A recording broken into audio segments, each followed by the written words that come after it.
Hello, everyone, and welcome back to SHM podcast. Big episode here. We're going overseas to Sweden with two players that were over there playing for AIK this year. First up, please welcome Emily Rickwood. Hello. Thank you for having me. Absolutely. Thanks for coming on. And Rebecca Brown. Hi, thanks for having me also. No worries. Starting with you, Ricky, just kind of when you started playing hockey and what got you into it. I probably started playing when I was about 5 or 6. I was probably skating before that, but actually playing. And I think how it kind of started was my dad was helping out with tryouts for the boys AAA team in my town. And so he was just like, "Do you want to come out and skate?" Like the coach was like, "Sure, she can come out." And then I actually ended up making the team and then just kind of went from there. What about you, Rebecca?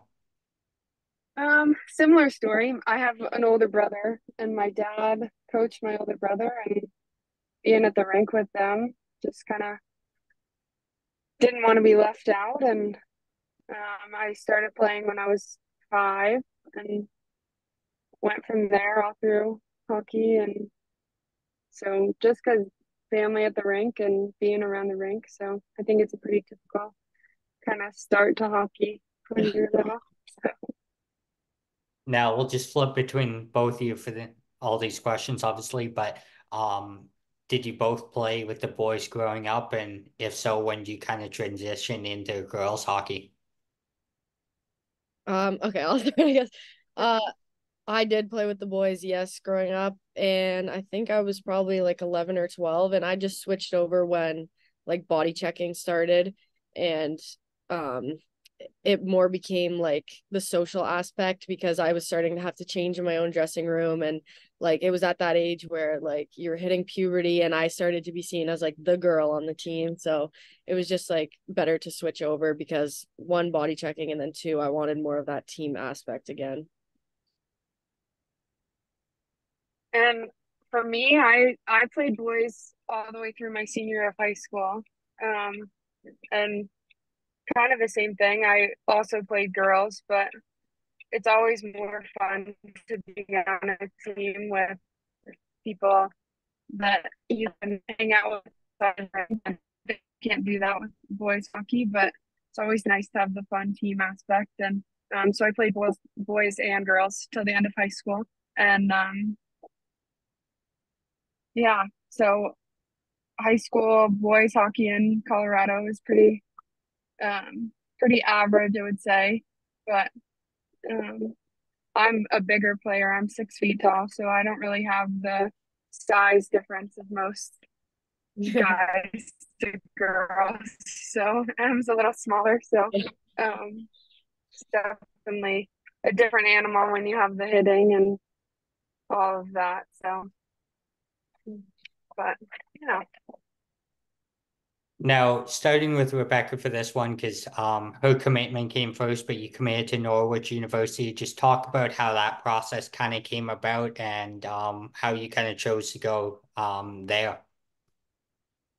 So um, I'm from a pretty small town in Colorado. I played on a bunch of travel teams like 3 or 4 hours away from my house. And I knew I wanted to play college hockey from like eighth grade on. And so I went through the processes of that. And um, I ended up going to a showcase in Florida. And I met the coach at Norwich and then toured the school. And I played three different sports in college. So that's why I went the Division 3 route. I was a golfer, and then also I played college lacrosse. So I decided to play Division 3 just so I could do all three sports at once. And Norwich it just seemed like the right fit at the time. And I ended up transferring to Utica my sophomore year, but um, yeah, went through a showcase and met the coaches, and then I went on a tour, official tour, and seemed like the right fit, and I liked the girls, so I ended up committing there my freshman year of college. So Now, before we get over to Emily, obviously, as you mentioned there, you go to Utica, you spend the next 5 years. Just talk about the process of switching schools and why Utica. Um, I guess to start out, Norwich was an amazing school and I really enjoyed it there, but it just wasn't really the right fit for me. It's a military school and I I liked it, but I didn't necessarily love it. And I knew that I wanted to make the switch um, before even the hockey season was over my freshman year. And um, at the showcase that I met the Norwich team and coach, I also had talked to the Utica coach, and I reached out to him, um, and he was excited to have me. And Utica is a big hockey city, and they have the Comets, the AHL team, and the men's team is amazing. The facilities are beautiful. So um, I just kind of formed a relationship with the coach there, and it just was kind of fell into place, all of the different pieces, and it was a very smooth transition to switching there. So, um, but just reached out to the coach, and we both liked each other and thought that I could play well there for him. And his coaching style was a bit different than the Norwich coach, so I think I liked his philosophy and just ended up working out really well. Now, for you, Emily, 5 years at the University of New Hampshire, just take us through when you kind of started talking to them and why UNH. So I think I started talking to UNH when I was around like 13 or 14. It started really young, like for girls hockey, the recruiting is super early. So it was just through like showcase tournaments, like Bex kind of said, and the coaches came and watched, and my dad was the coach, so they would like talk to the coach, and then they would just like set up phone calls and stuff. And back then you couldn't like they couldn't reach out to you, so like I would have to schedule the calls and stuff and just kind of talk to them for probably like a year or so, honestly. And then I went down and toured it the summer going into grade 10, and I just like fell in love with the rink, and like it was Olympic size ice, which like complemented my playing style really well. So I thought it was a good fit, and it had like the exact program that I wanted. So after I toured it, I was just like, yep, that's the school, and I committed. And then yeah, just kind of went from there. Now, Emily, you got a chance to play for the under 18 Team Canada team the year before you went off to school. Just talk about that experience and how that kind of helped you get ready for college. Yeah, I mean, anytime you kind of get to represent your country, it's a awesome experience. And I think like playing with girls at that skill level just prepares you for college. You're playing with the top like under 18 players around the world. So it was definitely good preparation. And I got to be with a bunch of other girls who were going to play college hockey that I was going to be playing against. So it was a good way to kind of compare the skill level, I think. Now, for Rebecca, you went over to Sweden first here, so just talk about getting to Gothenburg in the SDL your first year there a couple of years ago and how that all kind of came about.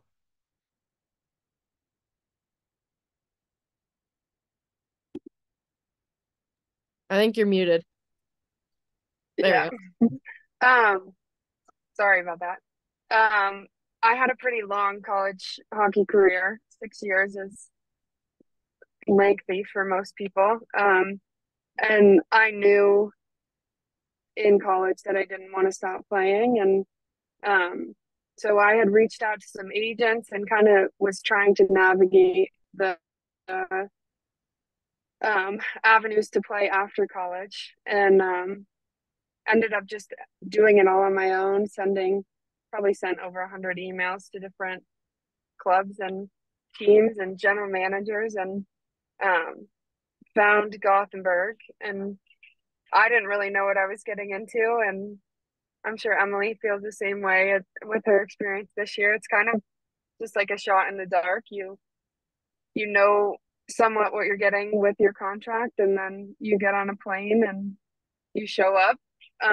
But so I just sent a bunch of emails and liked the rink and the team and the setup in Gothenburg, and just kind of jumped and made my way over there. And it was an amazing setup the first 3 months that I was there, and then the team ended up folding. Um, and I sat there for a little while and didn't want to come home, and found another team and finished the year out with them. So I was up in Umeå, which is in northern Sweden. So, but that's pretty much the extent of it. I did it all on my own and learned from the experience and tried to make it better this year. So, but yeah. Now, as you mentioned, obviously your team folds. How do you kind of answer to that kind of stuff happening? You did all the work right before sending, as you said, probably 100 emails to a bunch of teams, and now all of a sudden you don't have a team. You're on the other side of the world, not even playing anymore. How do you kind of respond to that? That was probably one of the most difficult points of my post college hockey career. It's just we showed up to the rink. I think it was on a Tuesday, and we were supposed to have practice that night and then a game the next day. And they said, "Look, like we're not going to continue with the season." And it was a shock. None of us really saw it coming too much, and um, I ended up just staying in Gothenburg for about a month and a half, and we skated. I skated with the boys team there and tried to stay in the best hockey shape that you can. And um, all that time, I was sending more emails and reaching out to different agents that specialize in Swedish hockey. Um, and it ended up being pretty hard because I had to drop down to the lower league because the SCHL usually by December, which was right around the time that this all was happening, fills up on their import spots. So they don't like to commit to new imports. Um, so, but I found a good fit in, it was called Björkloven, and we ended up making it through the playoffs to the final round. So it was a good season for me. And the hockey is not too different from the SDHL to the top teams in the NDHL. So I enjoyed it. And I think my biggest like learning experience from that is that you got to kind of just roll with the punches and be able to adapt to different things that are happening, because not all is going to go your way and not all is going to be the right fit. And you just kind of have to be able to take the hard things and go day by day and move on with it. So Now, for Emily, you had a little bit of a long road as well before you get over to Sweden. You signed with a team in Montreal in a league that ended up folding. Kind of take us through the process of how everything happened there and how much of a shock it was that, hey, I don't have a team anymore now. Yeah, so that was obviously not great. I guess like you have the kind of stability in college where you're like, okay, I'm here for 5 years or 6 years, like you know where when you're going back every year, you know where you're playing. So then after my season ended my fifth year, I was like the same as Bex, like I want to keep playing. So I kind of did all the stuff on my own too for that. I just started reaching out to the GMs of like teams that I would be interested in. And I ended up really clicking with the GM from Montreal, and like within a week I had signed a contract with them, and like it just seemed like the perfect fit and everything. And then obviously I was like training for that, and then like 2 days before I was supposed to move into my apartment in Montreal, I got the call that, or I didn't even get the call, I saw on Twitter that the league had been shut down. So we were all just kind of panicking because we had just seen it on social media and we hadn't really heard anything. And then so that all happened. And then within like 2 days, like a ton of girls that were in the PHF had started signing overseas. So I was like, okay, like, what do I do? Do I wait and hope that I might be able to make this new league and like not play hockey till when did they start? Like January, possibly miss out on a whole season if I don't make it? And then, so I was like, no, I want to try and keep playing and get a year of professional under my belt. So then I was like, okay, I need an agent. So I reached out and he kind of helped me. And then it was a very, very stressful time because I was like, I might have to go literally overseas to another continent. And I was like, finally excited to be close to home and, or somewhat close to home compared to New Hampshire. And then, yeah, he helped me. And then kind of this happened in like, I think like middle of July. So all the teams pretty much were full in the SDHL. So I just kind of like was waiting around, and then like a week later, AIK was like, okay, we have a spot. So I was like, all right, like let's go. I'll do that. Like I want to play, whatever. And I met with like the coach and stuff, and he seemed nice. So I was like, yeah, why not? Like everything was full. So I was like, I have to take this, or I just have to like hope and pray that I'll get something. So Now, before we get in this season in Sweden, I've interviewed a guy named Matt Maggio before, and he played over in Sweden during kind of lockdown in the OHL, and he had an epic story where he somehow got lost in like a Swedish forest. I don't know how this happened to this day. Do you guys have any kind of like random stories like that like as soon as you got there that like something happened and you're like, why did this happen and why am I here right now? We should tell them about our team bonding. oh my goodness. Yeah. Do you want to tell him or do you want me to? Yeah. So I got to Sweden August 1st, and Em came. When did you come? August, like Like September end of 1st.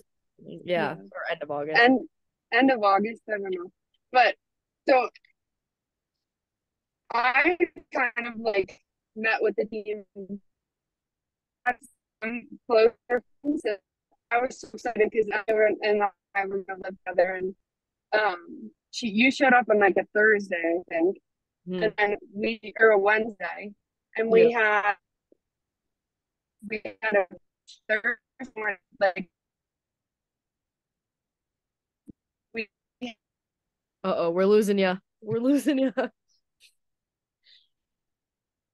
She's frozen. I don't know if she can think we can still hear her. Okay, well, I'll take over because I don't know what happened. But yeah, so I got there on like a Tuesday, and because I signed so late, he was like, "Okay, book the flight like later on," because he was like, if I was trying to get out there for August 1st like everybody else, it was going to be so expensive. So I went out there, and he was like, just try and make it for our team bonding, which was like the September 5th weekend or whatever. So I was like, okay, so I booked my flight Tuesday, whatever, and then I get in, and you're back now if you want to continue, but you kind of froze, so I now you're muted. sorry about that.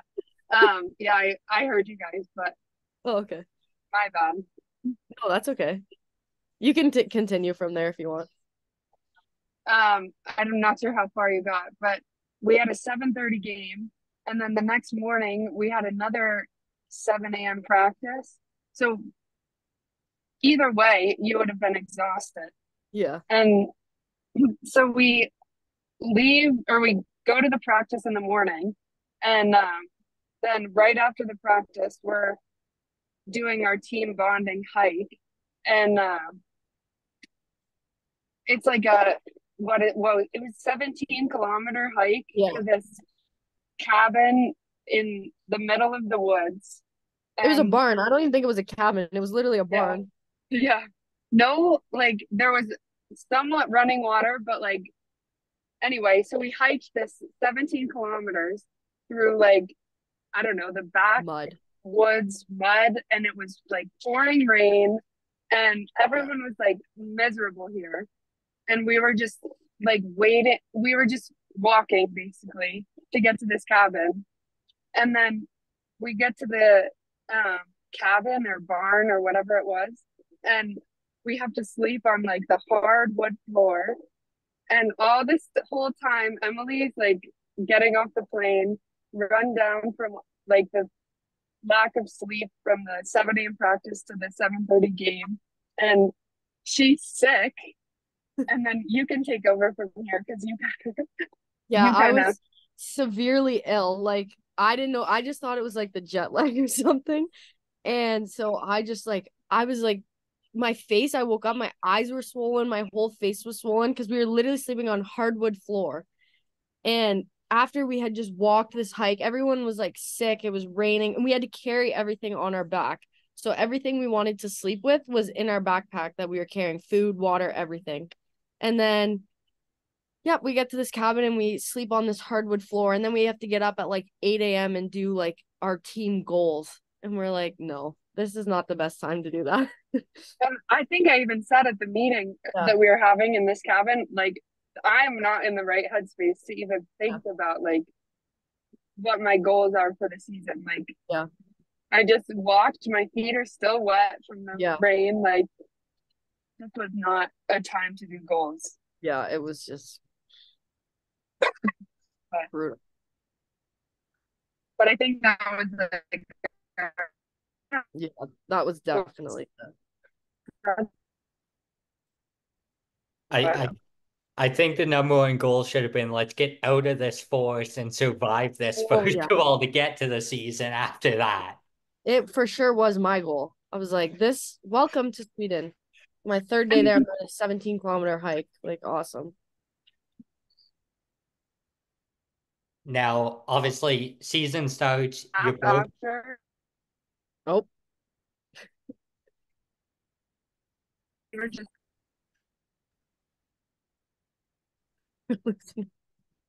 she must be in a tunnel or something. yeah. Mountains are getting to her in Colorado right now. Yeah. There we go. She's back. I think we're good. All right. So obviously, season starts. Rebecca, you'd already been there for a year in Sweden. You're used to it. Emily, you're just getting used to it, getting over being sick your first 3 days in Sweden. Just talk about the transition into, for both of you, obviously playing Division One over in Sweden and how you kind of responded to it right away. so I was really excited to be back in the SDHL. And I think that I was ready for that level. And we went into the season both with pretty high expectations of what it was going to be and what we were going to accomplish. And I think, obviously, like we said before, you kind of just have to roll with what comes your way. And it ended up not being the best year for, I think, both of us. But I think that any time you're playing that like level of hockey and with those type of players, the different players that you play with from all the different national teams, like you can't complain or be upset about the level that you're playing at. So I think I was just grateful to be in that league and get that experience with AIK. So Yeah, I mean, kind of similar. I didn't really know what to expect. But I was just kind of going in with high hopes, and I knew some players that were either signed with other teams or that I'd played with in college and stuff. So I kind of had an idea of what the skill level would be like. And yeah, it was definitely a big adjustment. And obviously, like, it was Olympic ice there, which I had kind of had at UNH, but for most people, like, that's a big adjustment too. So that was good that I kind of already had that in my back pocket, I guess. But, and there was full body checking in the SDHL, which took me a while to get used to because I'm not a big player. I don't like to hit. Like I just was like it's not my favorite thing of the game. So I just that took me a while. I was just like scared to get like blindsided and open ice hit because like in college you never have to think about that. You can like pick up the puck and take your time, but like in this league they're coming at you and they're ready to knock you. So that was a big adjustment for sure. But obviously the season didn't go how we wanted it to go, but like it was a good experience and we had fun. We got to travel and everything, like hockey aside. So I'll take it. Now, transitioning into something Emily and I talked about, Rebecca, I don't know if you know what the Ontario Hockey League is, but Emily, you were actually at this game and we were talking about this. Landon Sim got himself suspended for using a specific word towards a player. I don't know if you've seen this, Rebecca, and if you haven't, we can kind of go into details of what this was. But essentially, in the Western Conference Finals, a kid on the Saginaw Spirit told Landon Sim that he was going to hurt his already injured shoulder. And Sim proceeded to basically say, no, you're not. You're a pussy. You won't do anything, which resulted in a 5-game suspension for Landon Sim, sitting out every single game in the finals. And I believe it's the first game of the Memorial Cup this weekend. For both you, had you ever heard of something like that? And what are your thoughts on that? You can go first, Okay. No, I was at that game when it happened, and like obviously we can't hear what they're saying. So like we were just like, oh, we got kicked out. Like we didn't know, maybe we were like we didn't even know who he said it to. So we are like it has to be pretty offside to like get kicked out and then have 5 more games. But I had no idea, and I was just I mean, obviously things are a bit more like touchy now, so you have to be careful with what you say, but like I don't really know. I don't really like I don't even know what the word is, like chirp or what's it, like smack talk people on the ice. So like I'm like whatever. But like in girls hockey, I feel like we don't get that aggressive with each other. So but like it's typical for guys. Like my brother and his friends talk like that all the time, I feel like. So and I feel like especially in guys hockey, I think girls we can get pretty hot headed, but most I would say girls kind of keep their cool and even keel. But I think like anytime you're in the moment of a game, like things happen and emotions get high, but always have to watch what you say for sure. So definitely is a thing that happens quite often, I would think. So And I think it was in warm up too. It wasn't even in like the middle of the game. Like they were just skating by each other in warm up, and like the linesman heard it or something and just kind of ran with it and was like, all right, this happened. The kid's gone for the rest of the season almost. Like obviously London ended up handling Oshawa pretty easy in the finals and making Memorial Cup. But I think realistically the craziest thing about it is Sagan's in Memorial Cup and these two have to play each other next week now. So like all the TSN cameras are just gonna be ISO cammed on these two all night long, I feel like. yeah. yeah, maybe they have some like beef Yeah. outside of the ice, and I don't know. Yeah. I don't know the backstory behind their relationship, but who knows?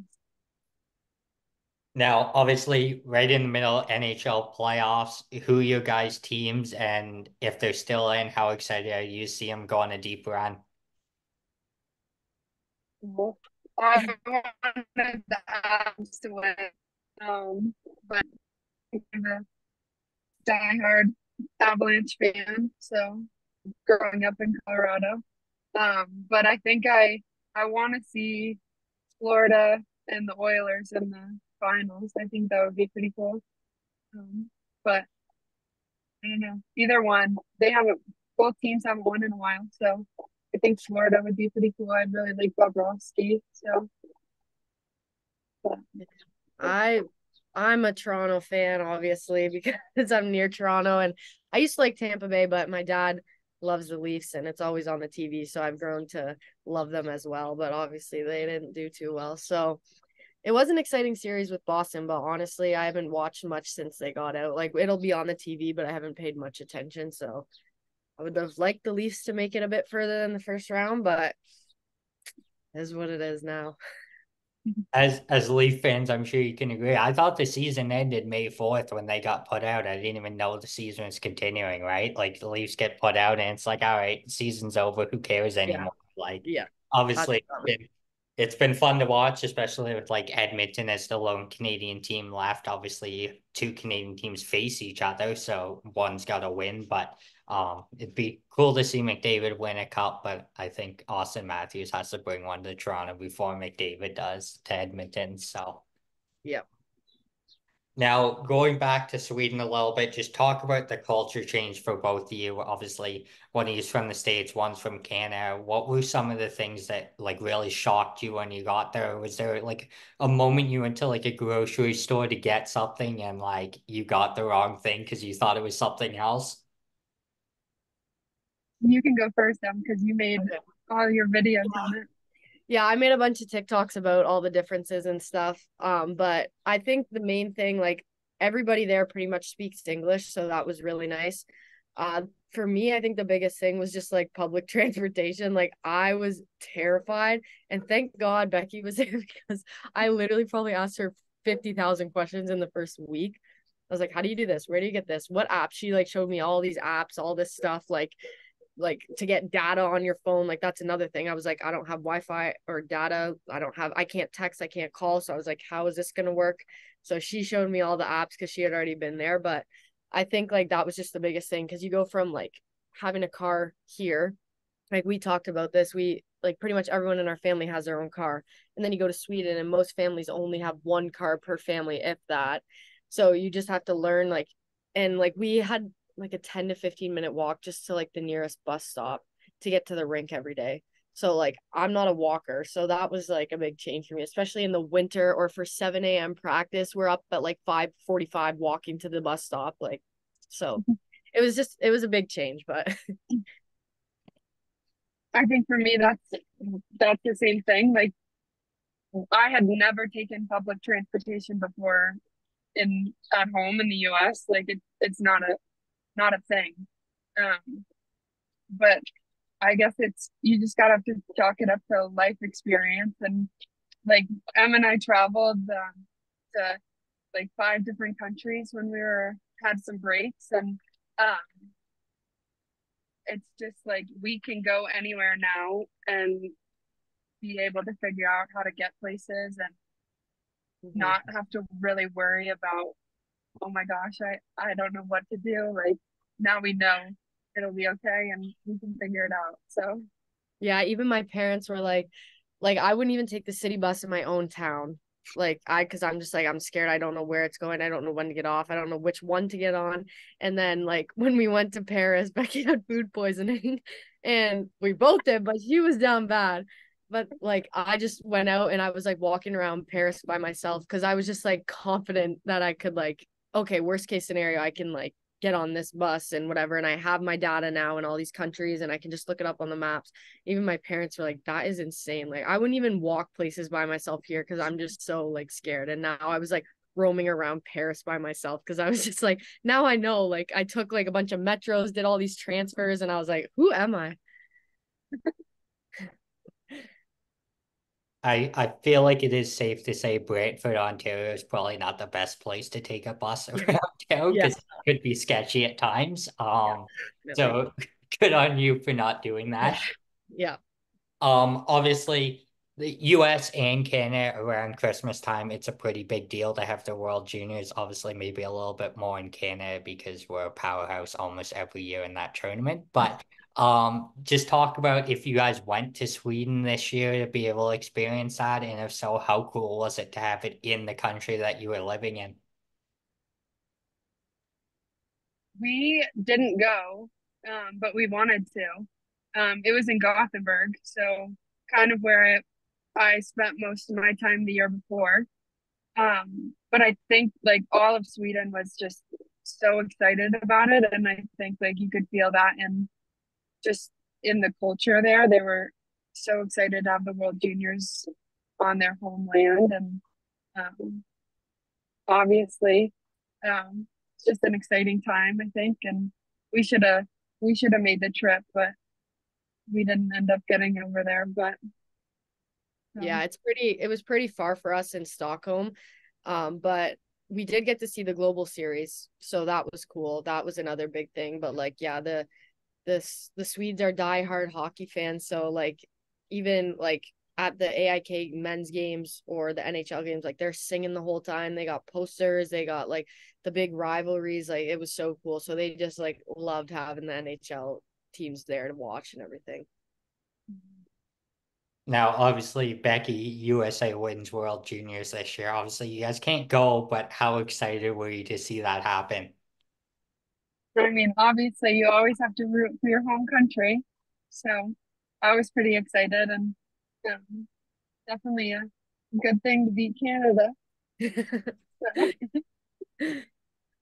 But Now, before we yeah, move on from this one, obviously, Ottawa next year back on home soil for us. Ricky, how excited are you to see it come back and hopefully have a Canada win in nation's capital?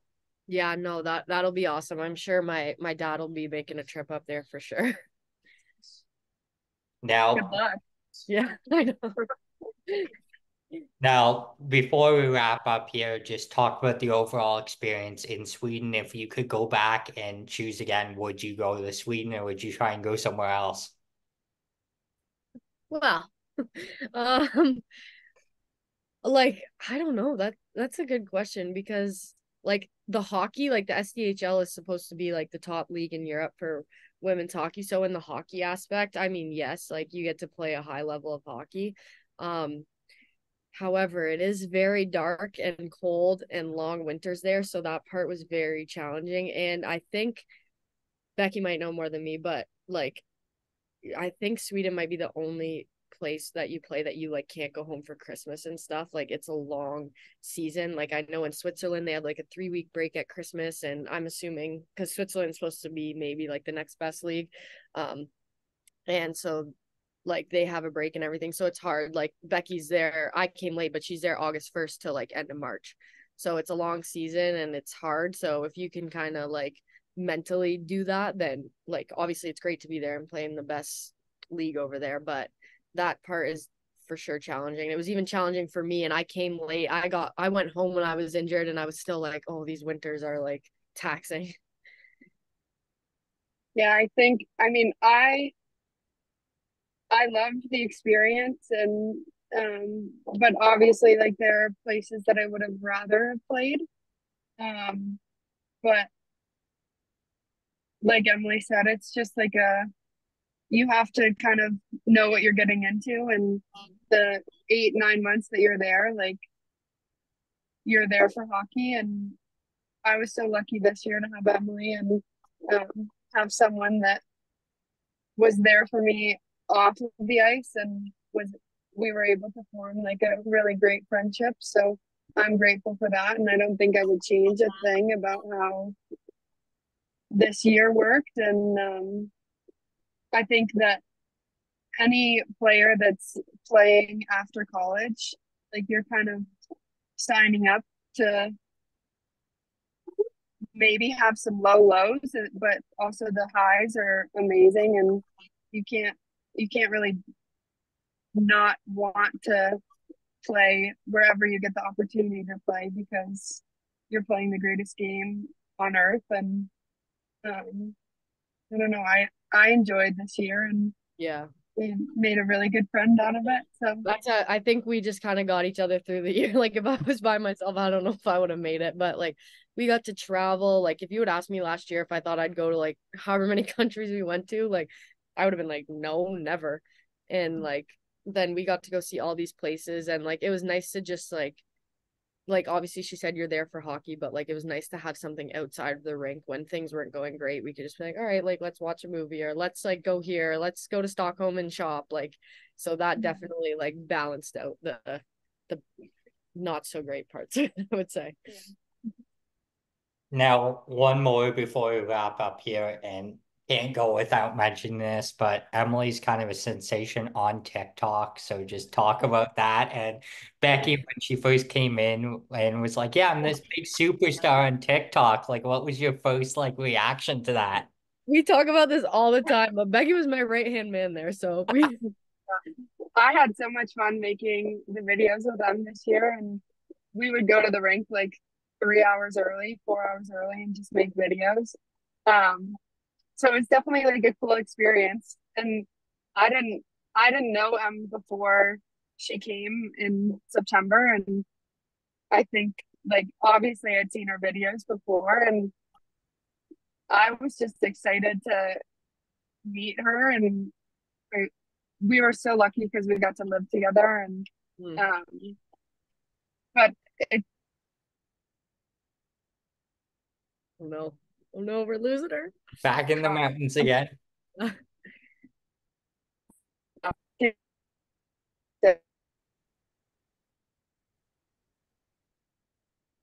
Uh-oh, she's I got frozen. two bars. Oh, there we go. There we go. Okay, You're can you back. hear me? Yeah, you're Okay, back. sorry, I'm going through the like canyon to get to Denver, so it's Yeah. in and out. But it was just an incredible experience and fun, and we had so much fun making the videos, and I think that we showed some good sides of Swedish hockey. So Yeah. Yeah, I think so too. And she helped me out with all this stuff. Even when I had to go, I'm like, can you come with me to film this? She'd be like, oh, of course. I'm like, okay, thank you. And like, we just had so much fun. We would answer questions. We would go live. Like, sometimes when we were just like, oh, we're so bored, we're like, let's go Instagram live. And people would ask us questions and all that stuff. So it was really fun. But I remember, like, initially I was like, what did you think? Like, did you think we were going to get along? And she was like, oh, I didn't know. Cause like when I first met you, like you were kind of like quiet, obviously, because we were just meeting each other. And she was like it could go either way. Like somebody, obviously, I have a big personality, so she's like, we're either gonna really get along or we're gonna hate each other. So and good thing we got along. yeah, I'm pretty like reserved when I first meet people, and um, but obviously like living together, we broke yeah, through each other's shells, and yeah, um, but yeah, I was kind of a little worried at first because you can either go one way, you can be how Emily is and be so down to earth and just like wanting to show the world hockey, and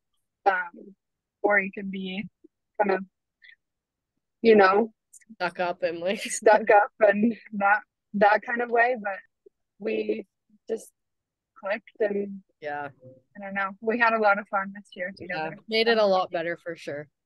Yeah, Absolutely. Well, thank you girls for coming on today. Wish you the best of luck moving forward if you go back to Sweden or choose to go elsewhere next year. And we look forward to seeing you have success over the rest of your careers. Yes, thank thank you. you. Yeah, thank you for having us.